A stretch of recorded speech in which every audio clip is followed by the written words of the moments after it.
Hello and welcome to another exciting episode of Token Games Podcast. I'm your host and sometimes referee, Zach Stat Pearson. And today I'm joined by the immortal Wakandan ambassador to United States military, my friend, your friend, and fellow monster hunter, Michael Dat Hill. With all these games, your wallet's life points should be reduced to 0 at this point. The one true absolute. Shit costs money. And of course, I'm joined by the leader of House Freeman, the VA of Virginia, a one Corey Troy. I don't live in Virginia. I know, but it's still fun. All right. Well, first off, let me just start off by saying, yes, we are aware Tokyo Game Show is happening concurrently or close to it. You know, where I'm from, there's a half-day time difference on the dot. So, yeah, we can't necessarily talk about every single thing because it's still going. But don't worry. We're going to talk about the Final Fantasy Tifa Lockhart elephant in the room. And now Tifa Lockhart as an elephant is stuck in my head. Anyways. All right. Topic 1. How to trust media reviews. Almost since inception of this spark, have we talked, this part. Almost since inception of this podcast, we've talked on and off about video game review manipulations. And of course, when tactics get updated, we usually say something, but this is a little bit different. I just want to know, do you guys consider any location designated for reviews credible, or can only fan reviews be trusted? Because reviews by way of business are too easily manipulated, or at least by entertainment companies, willfully blocking. Other than that, I guess, is it possible to even say something truthful that's negative in a corporate setting? But, you know, that's more philosophical than something that has a direct answer. Topic 2. Board games have had close to a 20 or more % year-over-year income gross as an industry. Of course, you know, my numbers do not include international, so, yeah, I might not have even looked in the right place. I kind of sort of just Googled it. And it's been going on for close to about 5 years now. Do you think it's in part because more video game companies have become more interested in making traditional hobby games with their characters and franchises? Or do you feel that due to the complexity that inherently is built into traditional modern video gaming board games have more of universal appeal than the game industry does? Do you think there's something that the game industry can learn from the format and stylings of board games to make them more inclusive? Topic 3. You saw it coming. TGS, aka Tokyo Game Show 2019, has reached the midway point at the time of this recording, if not near its end. What are some cool things you've seen and want to talk about besides Final Fantasy VII, because we're all going to talk about that. Topic 4. Are card games, whether they're based on video game or video game franchises, better off on a physical or digital only format? Pretty sure we've had that topic before, but to be fair, it was about 2.5 years ago and with completely different people. Keep in mind the limitations of your deck does not carry over to new games or new platforms is still in effect when it comes to these games. And lastly, topic 5. Are there too many retro systems, or are retro systems even necessary? Although they are well loved and constantly run out of production, retro gaming systems have become a highly sought after novelty in the current era of video games. However, every single game on these retro systems can be easily uploaded for digital purchase online. Every system under the sun, on every current system under the sun. Yet in numerous occasions, these games are not found on virtual console stores, but would take very little effort to be transported to them. So should companies still be making these mini systems, or is it safe for them to get out while they're ahead and just throw them onto a virtual console store? What do you think? And who's going first? I can go first. Cool. You do that whilst I go and correct typos.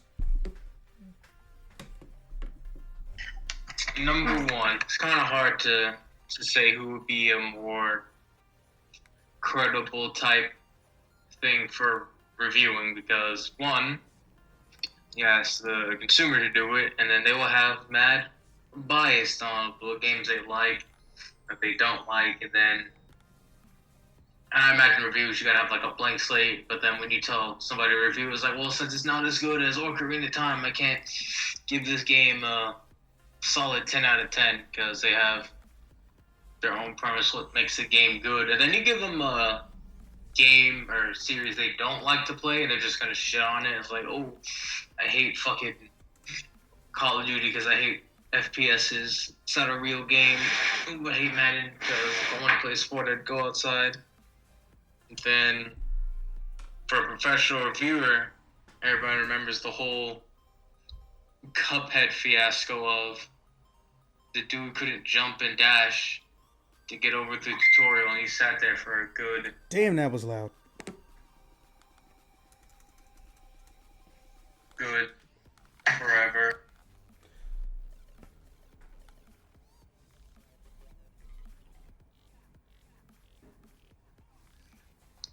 So it was just like a give and take on that. It's like you want the professional guy, but what could be bought out, or you want the steaming hot neckbeard with Cheetos at his fingertips, blowing up a forum saying why this game's his favorite game and you should listen to him, and if you disagree with him, you all suck. 2, I feel like it all really depends on who's buying the game in the time frame. It's like sometimes you just be bored of playing video games. Like, oh, hey, break up Monopoly. Then like, oh yeah, I remember Monopoly. Yeah. So it just depends on who's doing what. Because it's like there are times where it's just like you get bored of being your friend in fucking Tekken, and you just break out the board game. And sometimes there are other board games by other people. Like, oh, fucking Monopoly 4 now, I'll play that, even though that shouldn't exist, but I know it does. So it's just like when you brand the board game to what people are into, they'll still buy it. One, for the nostalgia purpose of people who've played the video game before, and just the eye catcher of the new generation. It's like, oh, I didn't know this game existed or they could do that. Or even just revamping the game to help weed out the old things. Because I hated the original Monopoly because all the paper you had to carry around. That's why I like the electronic card one where you just swipe the cards like, ooh, there you go. Number 3, for the Tokyo Game Show for sure, Virtual On. They're bringing back the PS4, Japan only right now. Waiting for that rest release, but I already have a... Wait. Is it a new Virtual One or is it a port? From what it said, they're bringing... From what it says, they're reviving the classic Virtual On the Virtual On collection. Oh, shit. I'm going to look into that.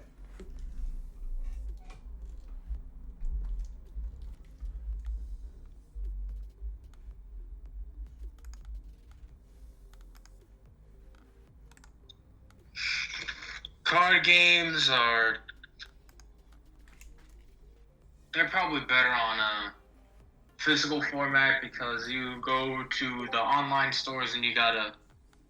Because you already gotta go for the loot and drops and hope for the pulls out the packs, but it's like a lot more annoying. Like when I play Duel Links and I see what's still left in the booster packs over the...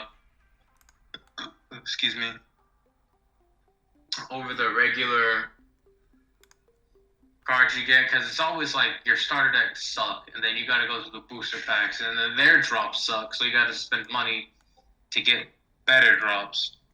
So that's why it's just, in my mind, it's just, you'd be better off in the paper format, because like you just want to buy a card, just buy a card off of eBay, because they could, the prices do range, don't get me wrong, but you will probably end up spending less money if you want to make your Red Eyes deck over your virtual Red Eyes deck. You gotta spend money on the booster pack, and you gotta spend money on a bunch of card draws, and you gotta level up your character. So it's so much better if you do it physical. Retro game necessity. I don't know. Because right now, since to me it's useless. Because at this point, companies are starting to understand, like what Nintendo did with the Wii. It's like people actually wanted to spend money on a 40-year-old game. So why bother trying to revive an old series when we can just use our resources and just put it on our virtual system and just make more money off of that? Because Nintendo did that for like the original like first 5 Pokemon games. I know they did red, blue, green, yellow, and gold, and all, you didn't know what I'm talking about. They just redid all the old Pokemon games. Then they made a bank. So Nintendo knew what they were doing with that, and then Sony and Microsoft are catching up to that. That's why I'm just saying, retro systems are good, but they're gonna get outdone by the fact that companies are starting to catch on that money lies with age.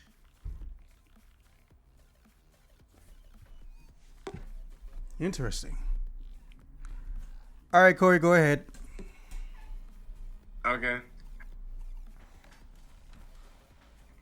For topic 1, I usually I don't really go out and find reviews, and there hasn't been really a lot of games I've been interested in more recently. But usually I go to ask my friend what they think of it, or usually that falls under word of mouth maybe or fan critic. Like Easy Allies. There's not a lot of people that I trust. Can't say I blame you. What was that? Can't say I blame you. Yeah. For topic 2, I feel like board games have become somewhat niche. With like the convenience of like cell phones and video games, which are like way easier to get like started. Board games, while I do love them, can be like a hassle. Like, I love playing D&D, but like me and my friends we'll plan a day out to do it. I don't plan a day to go play Monopoly with my friends. Like, hey guys, Saturday, let's go play Monopoly. That's not like, I don't know. I feel like they've just kind of fallen out. For topic 3, in terms of like TGS news, I feel like it's just more stuff that we've learned. We're just learning more about and just getting more trailers for things that we already know. The only exception that I noticed was Castlevania Grimoire of Souls. While I don't really like mobile games too much, it looks somewhat decent. And there was a trailer for the Kingdom Hearts 3 DLC, which I'm still excited. For topic 4, I don't really know enough about card games, so I don't really have much to offer. And for topic 5, I'd rather them throw like all the old school games on like a virtual console store. It's way more convenient. I hate like having multiple like little retro consoles. Like I'd have to like set them up each time. I just find it just a really big hassle. I just really don't like setting them up. Also, the cords are always like way too short. So just having everything on like the same console, like if I could just play like, Nintendo, for example, if I could just have all the Nintendo games, the Super Nintendo, N64, GameCube, whatever have you, I'd rather have them all like all on the same console. I find that way easier.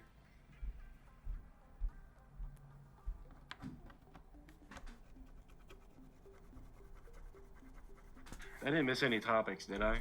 Nah, I'm just scraping some weird shit off my keyboard. Okay, so my turn. All right, Air quote weird shit. What? I just said air quote weird shit. I couldn't let that go. Yeah, I'm not sure where it came from. I closed the lid on my laptop, but every so often there's some non-human grease or small little follicle of hair that shows up. It's like, how the fuck did you get there? I don't eat on my laptop. Like, I don't understand the concept of that. You're asking for something to go wrong, but I digress. As far as topic 1 goes, I'm gonna just come out and say it. I don't think I trust any one entity, whether it's someone I like or it's someone in media. The only reason I get close to trusting YouTubers is because there are YouTubers, we all know it's a felony when they don't mention sponsored content. So I will sometimes specifically look for reviews that aren't sponsored. Because to me, that's the same as reading old school back in the day, written down GameFAQs.com reviews on their website. Now, are there some delusional people? Oh, fuck yes. I think me and Hill, or either me and Corey, we talked about how everybody and their mom is saying Devil May Cry 5 is perfect in every single way. Calling it a love letter to fans and all this other shit. I'm like, did we play the same damn game? At what point in time did all the fans get together and decide, you know what? If they make a Devil May Cry game ever, where you can literally beat the game without ever pressing the attack button, the whole game, that we all thought it would be the shit. I wasn't invited to that meeting. Hill, was you invited to that meeting? No. Corey, did you go to that meeting? No. Yeah, and I'm pretty sure if I was, I would have brought a grenade with me, or 3. Fucking... It's hard to tell when someone is delusional when it comes to reviewing things, when it comes to fans, because the first thing they're going to do is tell you the pros of the game. But the second thing they're going to do is deny or dismiss and trivialize the cons of the game. You don't fucking do that. So that's why I always have to mix and match. I know, and I've probably said this a billion times. I've learned this back from when I was like even 10 years old. I learned the hard way. I'm one of the only people that means it when he says he can give an unbiased opinion on something that he loves and likes, whether it's a human being or a piece of entertainment. I don't care if my own hypothetical non-existent child came to me with, an original orchestral musical composition that probably took him hours upon hours or years or months to get done or get just right. If he asked me to tell him what I think unbiased, since I grew up on the orchestral sounds of Nobuo Uematsu through digital means or processing through PlayStation and other digital media, I'm gonna fucking tell him straight up, yo, that was ass, or yo, that just changed my life. I don't know how, but it did. I'm gonna do it. I'll do it in front of his fucking whole squad. Hey, that fucking 4th chair cello ain't shit. I don't know why the chairs have a numerical thing attached to them, but I would fucking do that. But nah, and when it comes to reviews, that's the only place I'm truly ambivalent, aka conflicted. Because some people think they're telling you the truth because they're lying to themselves. And some people just are paid to make their shit look like the truth. That's why I would hate to be a secret spy, because it's just like they say, you never know who to trust. I'm fine with respecting people more than trusting them, and then over time trusting you. It's a different fucking ball game. It's a different fucking ball game when it's fucking reviews. Disney bought one of the biggest review companies just to hide how much people thought Captain Marvel sucked. That's scary to think about. And you think they won't do it again? Has no one heard the term challenge accepted? So I wish I could give a clear-cut answer, but it's pretty much become tradition at this point that I'm somewhere in the middle. But nah, this time I'm just going to say I don't think I can trust anybody. I honestly don't. I respect my friends' opinions, but if I know it's somebody who thinks, man, if anybody hates this game, they're an incomplete human being, I'm not going to fuck with them. But the thing is, those people don't always just have a sign on their head and tell you they're like that. Moving on to topic 2. I think that the reason board games have grown isn't because they've, adapted and evolved with the video game industry. And, much like the toy industry, they'll make figures or statues of popular video game characters. I think it's because of the ease of use, or at least the less complex ones. Because, board games scale with intelligence, not necessarily age. Risk claims that it's like 6 and up, but let's be honest. Ain't no motherfuckers under fucking 15 playing Risk unless they super nerds. Like they got into college before they hit puberty, super grade nerds. Yes, I got into college before I was an adult, but there's a fucking difference. I got in there not because of being an incomplete super ass nerd. Anyways, fucking. I think it's just because parents don't have to worry about complexities as much when a board game is involved. Remember, we're in the generations where pretty much everything after us is going to be born into playing video games or knowing how to play them with their children. So I think what really does it is that you can include more people than mother and father, and parent and child. Parent, child, uncle, cousin, grandfather, grandmother. You know? Because the lack of reflexes doesn't hurt as much. And as far as what I think the game industry can learn, it's very simple. And it's something that the fighting game industry's picked up on, no matter how much, I don't know, dumbasses. I can't really call them fighting game fans because them being a fan doesn't excuse their behavior. But the fighting game industry picked up real quick that simplified control schemes does not equate to an easier game to play. It equates to more fun. And I'm going to be honest. I'm pretty much, well, my hands are young, whatever the fuck that means. So I got no problem doing extremely long, complex fucking button inputs for a fighting game. But here's the thing we all forgot to ask. Is that necessary? And at its core, it's not. Because if it was, the oldest fighting game makers in this whole industry wouldn't have shifted from it.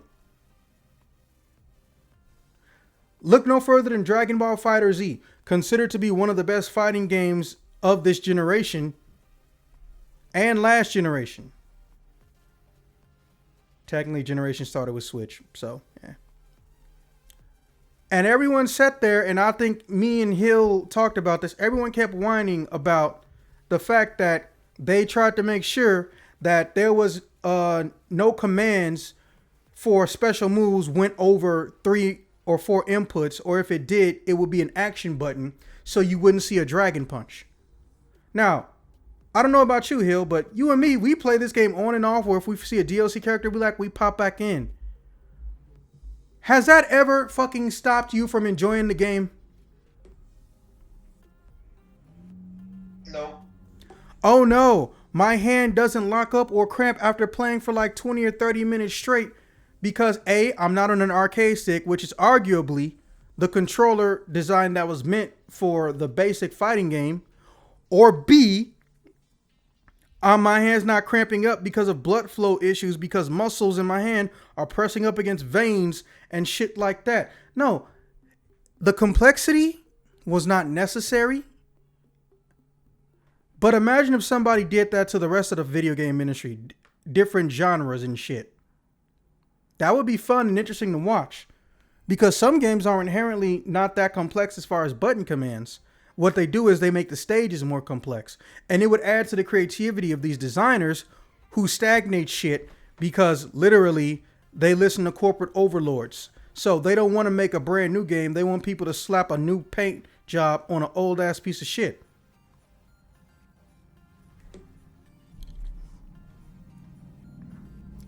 So yeah, I think what the video game industry should and can learn is that complexity of controls is not necessary, and it genuinely never has been. We just assume it should be that way. It's like people who hate RPGs that have real-time combat. Why? You fucking stupid? There's no point in you hating that shit. If you want to play old RPGs that have old RPG schemes, go play old RPGs. But you want to give people shit for liking something with a slight difference on a genre? Hey, shut the fuck up, bro. That's how I look at it.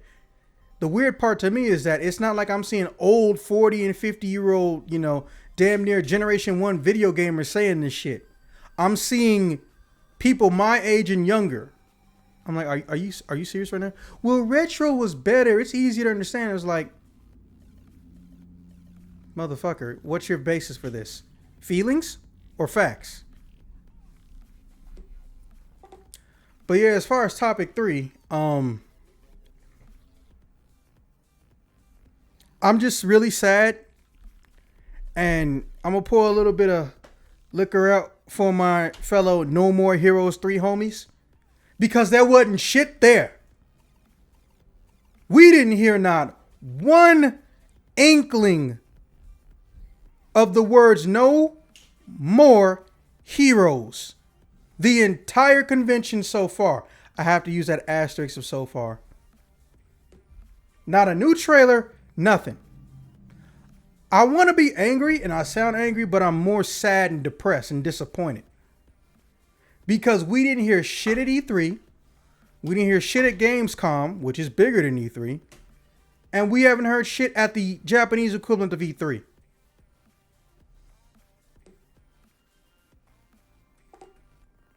What the fuck? Like, I don't understand. Anyways, as far as what I'm happy I saw there, real talk, that Mega Man Zero collection. I know it sounds very, very retro and old school of me, but listen. Old games sometimes try harder because they need to make themselves stand out. Whereas new $100 million advertisement bullshit games, on the other hand, they're vying to get people to like their game enough to buy their DLC. It's almost like they're made in two different dimensions. Mega Man Zero and Mega Man Zero X or ZX coming out in one container. That means 1, 2, 3, 4. That's like, what, 5 games? Because, yeah, Mega Man... Wait, did Mega Man Zero stop at 3 or 4? I think it stopped at 4, right? Somebody look that up. But anyways, we got 5 games coming in. Not to mention, you unlock concept and artwork stuff that pretty much never, ever left Japan. Unless you're me and you ain't got no problem buying that shit online. And not to mention, the minute you beat one game, you got another one waiting to go, plus extra features. Yo, seriously, all bullshit aside, I am actually ready and I'm waiting for that fucking game. Now, Capcom did make an announcement of, oh, the guy who made Mega Man 11 is now in charge of the entire Mega Man franchise. Yay! Did nobody give a flying fuck. I don't hate that guy. I got nothing against him. In fact, I respect him for trying to fix or clean up the mess that Capcom likes to leave Mega Man in. But let me tell you something. Didn't nobody come for that shit. No one who went to a Capcom show was expecting to hear that.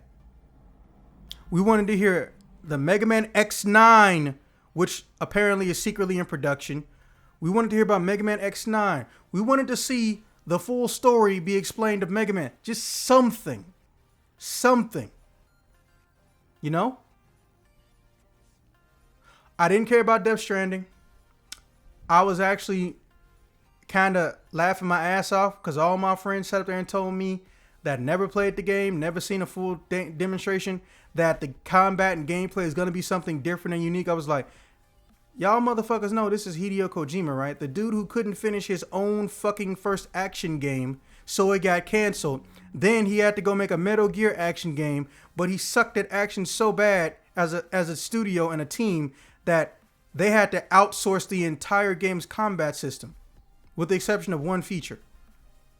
And then he went and made a brand new studio with almost all of those same people. What were you expecting? It's a third-person shooting situation. Nothing is special about it. And the combat was fucking boring. Now, do not get me wrong. I am not saying that I hate that game or I'm disgusted with it. I'm just saying I'm probably going to skip that game because it looks boring as fuck. But it's a Kojima game. You play it for the story. First off, I play every single video game I own for the story and the gameplay.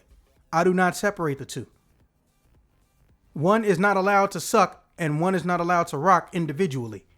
Because that makes me hate playing the fucking game. Imagine if Kingdom Hearts 2 played like Grand Theft Auto 1. And I know you motherfuckers never saw that shit. So let me explain to you how Grand Theft Auto 1 played. It was a top-down race car type of fucking game where you basically just escape the cops. It could be the best version of that format of game. But I ain't about to fucking play it because the story is completely separated and tangent.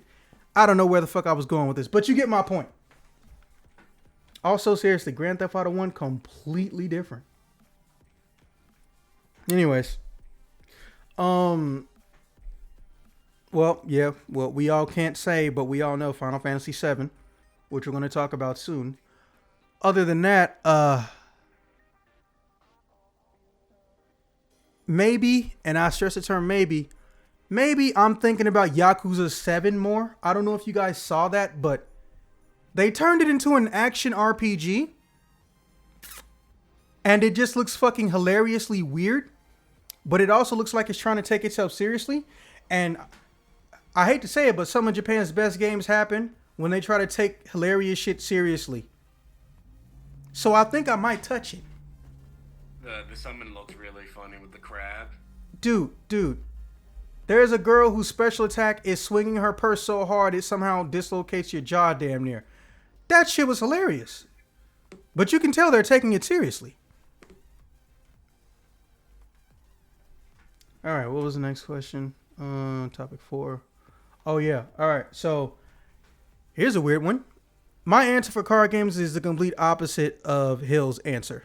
I almost want card games to be in a digital format because you never have to worry about losing a card unless you traded it because it's locked into your account. Even if there is a story mode for the cards, unless there's an accompanying TV show, you don't know the story. But if it's digital, you can increase the story, for lack of a better term, seriousness. Look at Yu-Gi-Oh! We all know Yu-Gi-Oh! Is never going to have a rated R type story or just an adult themed or young or teenager themed serious tone story. They could, but they're not gonna, because Konami loved that money too much. And much like Marvel, they think PG-13 is God, even though we all know that's not true. They just won't grow the markets, so people stagnate in the PG-13 audience. Deadpool did as good as it did, not because it was Deadpool in an R-rated movie, but because people who like R-rated movies were finally getting respected. The only time you see the R-rated movies truly get respected is in horror movies. And not too many people even want to go to those. I feel like, and I've said this a long time ago, I feel like that's what created the stigma with anything above PG-13. The big ass companies who don't care about nothing but that almighty dollar saw that R-rated movies were primarily horror movies, and they knew that their movie-going audiences primarily do not like to go to not horror movies even during the horror season. So they just assumed rated R is like a touch of death. Seriously, I think that's what it was. Wish I could verify it though. But I like that my cards were right there. And also, since it's the magic of cards, if you can't find a rare card or a normal version of a rare card, there's a chance someone can just trade it to you or you can craft it yourself. TPain, or TPain, but I say TPain, the new card game from Capcom, which was also a Tokyo Game Show, and of all people, Daigo won the first TPain Tokyo Game Show tournament. You go, boy. You go, beast. Beast boy. Anyways, you can craft every single card. If you get cards you don't like and that are garbage, you can recycle them so you can craft more cards you do like. It's a damn near a win-win situation. Even if you've never had the card before, you could engineer it just by spending points you've earned in game. You don't have to spend money on this game. But here's the thing. I know realistically, ain't too many companies going to try to use this model. We just now got to the point where game companies are catching hell from all legislative bodies about child gambling. And they deserve to catch that hell. They fucking know better. UK just basically outlawed the shit outright. So the fact that someone wants to do this the right way, I think I can get down with that.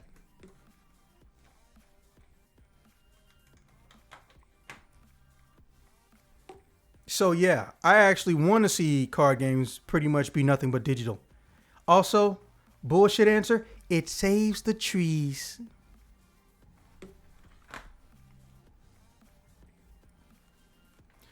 Now, as far as the topic 5, look, Sega shouldn't be the only company that releases dozens upon dozens of their old games into a physical collection and digital collection. I'm glad we're seeing the return of the game companies respecting and remembering that people like these older games. You know, they didn't suck because they got old. We just couldn't keep up with them or find ways to play them. Or, as is true with people, absence makes the heart grow fonder. I have not played Chrono Trigger in almost 12 years. If I find a DS copy of Chrono Trigger or someone gives that to me, bro, I'm probably going to beat that game like 3 times. Real talk. Nostalgia mixed with love and concern and sentimental value. That's the real reason we buy these mini systems. But let me tell you something. There is absolutely nothing stopping all these big companies that have been around for 20, 30 years from saying, you know what? Let's go cram as many games as possible that can function in modern technology onto a physical medium for them to play on their current systems, or also have an in tandem, constantly updated and ported DLC version. Sega's already doing it. Again, it's called Sega Ages. You buy the game or you get the programmer app once, right? And then they add games to be able to be utilized through Sega Ages, their own like personal emulator. I think that's how it works. And you just go until you see games you want, you buy them, and boom. So I'm sitting up here like, when I first heard about that, remember, this was almost 4 years ago. When I first heard about Sega Ages, I was like, wow, I can't wait till everyone else does that. And then here came this curveball of mini retro systems. So the way I see it, they are completely unnecessary. And they come out the gate obsolete. But the idea was right. They should take these games. They should take all these games and they should keep going and making them so they legit fucking go out of their way. They go out of their way to keep porting them over and over and over and over again. It can't just be Capcom at random because somebody in the office brought it up and said, okay, well, it'll be cheap to do. You know? It can't just be Sega because they're in a unique position to where they used to be a hardware maker as well as a game developer. And it needs to be universal. I hate EA. I'm pretty sure we all do, but let's be honest. We all know Electronic Arts has absolutely never cataloged anything, I don't think, since their inception. When's the last time anybody seen an Electronic Arts collection of games? And it had more than 2 games. I'm using them for an example. They shouldn't do it. I still won't buy it. Fuck you, EA. But yeah. Corey, you got any closing statements? No. Hill?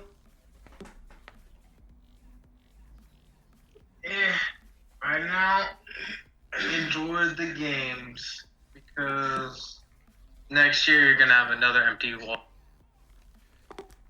As far as I'm concerned, ain't shit coming out after October. And even in October, ain't shit I'm looking forward to. So really everything after this month, saving up for that sweet, sweet Final Fantasy. With that being said, this has been another exciting episode of Token Games Podcast, which I will probably use River City footage for. I will see you guys when I see you guys. Go get River City girls.